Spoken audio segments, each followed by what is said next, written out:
Hello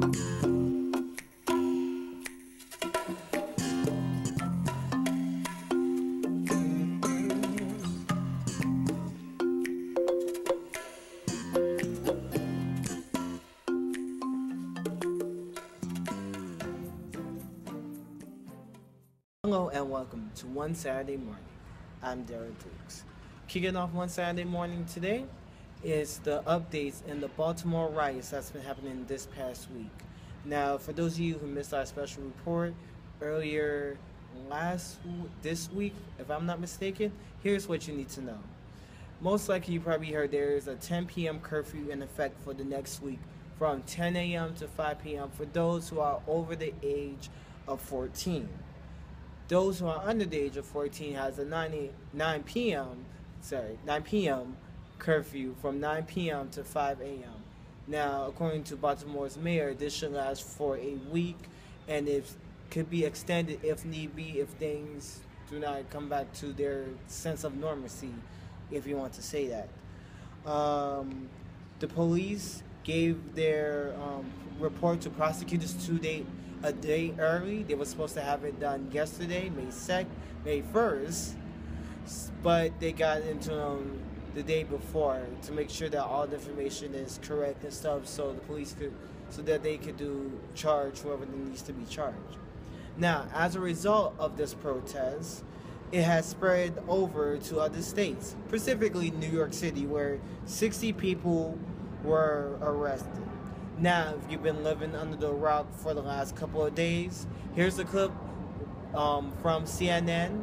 Actually, it took place on CNN during Jake Tapper's show, The Lead, of just a little something of what had happened during the bombings. Sorry, not during the bombings, during the riots.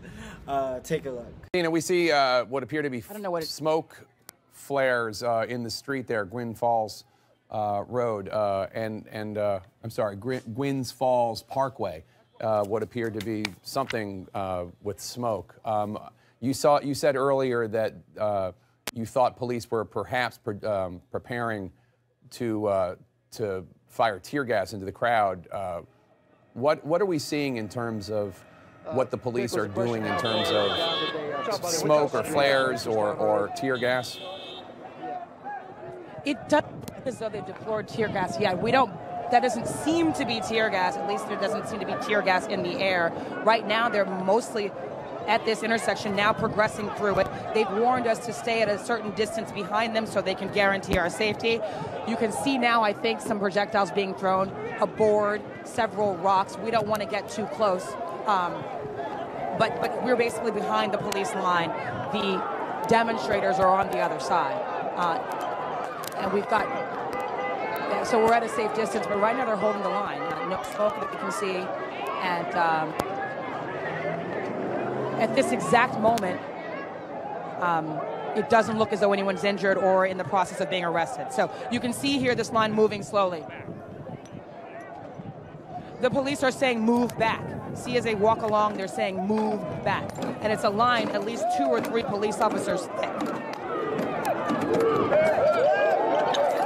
Police issuing a statement just a minute ago. The group in the area of Gwynns Falls and Liberty Heights has become very aggressive and violent. This is from the Baltimore police. We are continuing to deploy resources. Several officers have been injured. We're going to listen to this right now. Just take a moment and listen to this confrontation between citizens of Baltimore and their police officers.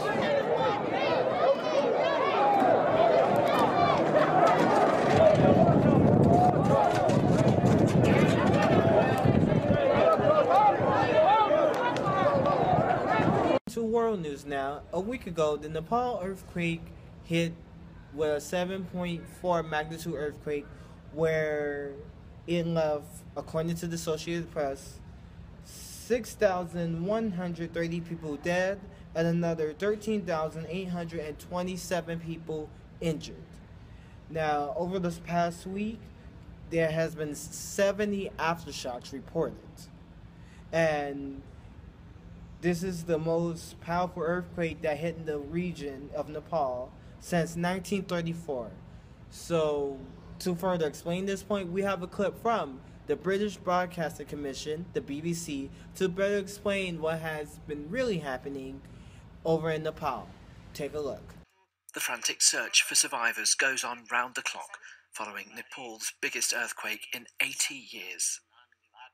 The injured were brought to hospitals in trucks and on rickshaws. The hospitals are so inundated, though, they're running out of space. Amateur video captured the moment the earthquake struck and the ensuing panic. The ground shook quite hard for, I would say, possibly about 30 seconds.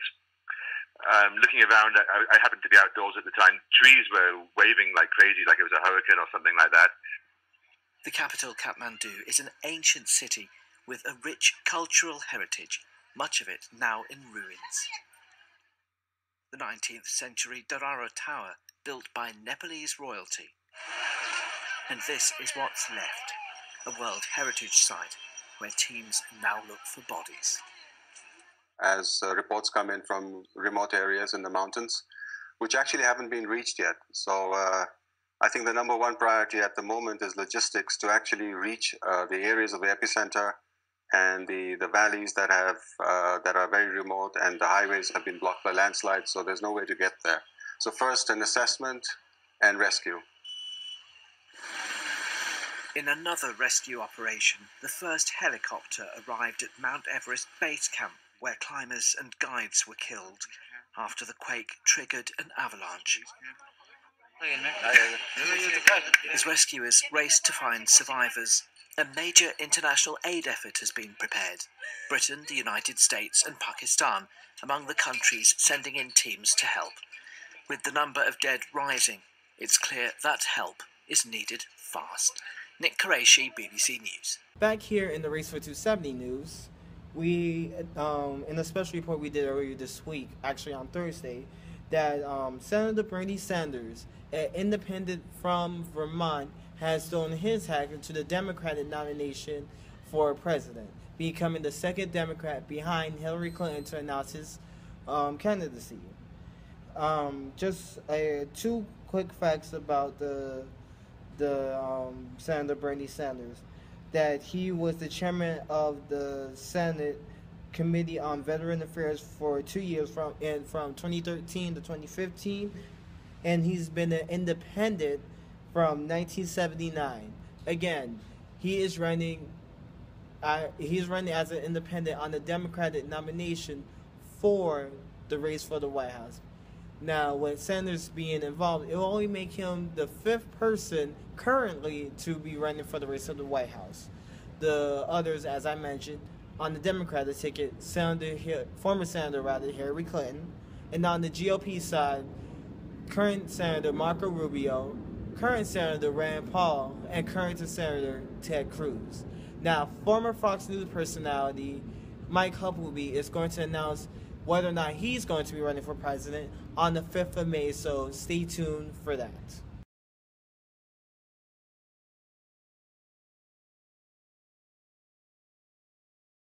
Finally today, we're going to show you a clip from the White House Correspondents' Dinner. Just to catch you up, the White House Correspondents' Dinner happened a week ago today, and it showcased Cecily Strong, who is a comedian on NBC's Saturday Night Late Show, Saturday Night Live, and it also featured President Obama at the White House Correspondents' Dinner with his anger translator, known as Luther. Take a look. Luther, my anger translator, to join me here tonight.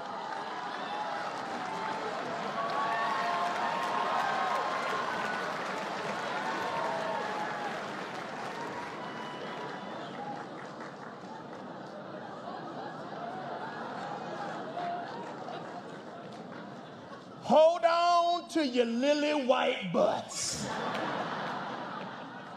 In our fast-changing world, traditions like the White House Correspondents' Dinner are important. I mean, really? What is this dinner? And why am I required to come to it? Jeb Bush, do you really want to do this? Because despite our differences, we count on the press to shed light on the most important issues of the day. And we can count on Fox News to terrify old white people with some nonsense. Sharia law is coming to Cleveland, run for the damn hills. Y'all's ridiculous. We won't always see eye to eye. Oh, and CNN, thank you so much for the wall-to-wall Ebola coverage. For 2 whole weeks, we were one step away from the Walking Dead. And then you all got up and just moved on to the next thing.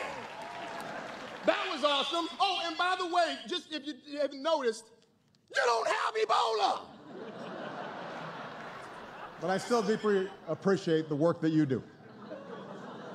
Y'all remember when I had that big old hole in the bottom of the Gulf of Mexico, and then I plugged it?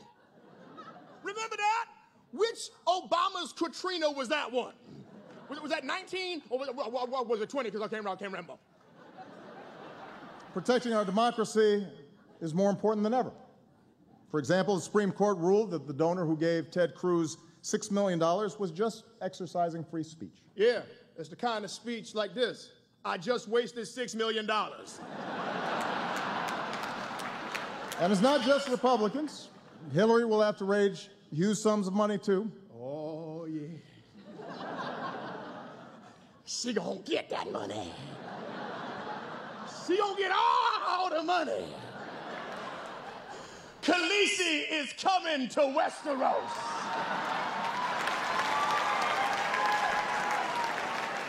Watch out! Whoa! The nonstop focus on billionaire donors creates real problems for our democracy. And that's why we're running for a 3rd term. No, we're not. We're not? No. Who the hell said that? But we do need to stay focused on some big challenges, like climate change. Hey, listen, y'all, if you haven't noticed, California is bone dry. It looked like a trailer for the new Mad Max movie up in there. Y'all think that Bradley Cooper came here because he wants to talk to Chuck Todd? He needed a glass of water. Come on. The science is clear. The science is clear. 9 out of the 10 hottest years ever came in the last decade. Now, I'm not a scientist, but I do know how to count to 10. Rising seas, more violent storms. You got mosquitoes, sweaty people on the train stinking it up. It's just nasty. I mean, look at what's happening right now. Every serious scientist says we need to act. The Pentagon says it's a national security risk. Miami floods on a sunny day, and instead of doing anything about it, we've got elected officials throwing snowballs in the Senate. Okay, Mr. I think I got it, bro. It is crazy. What about our kids? What kind of stupid, short-sighted, irresponsible bull? Whoa, hey! What? Okay, no, hey.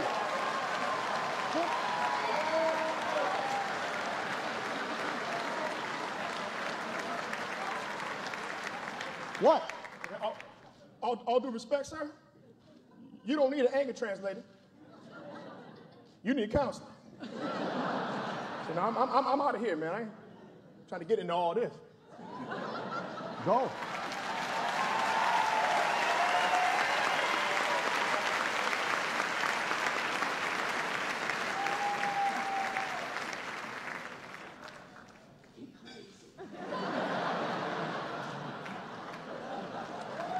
Luther, my anger translator, ladies and gentlemen.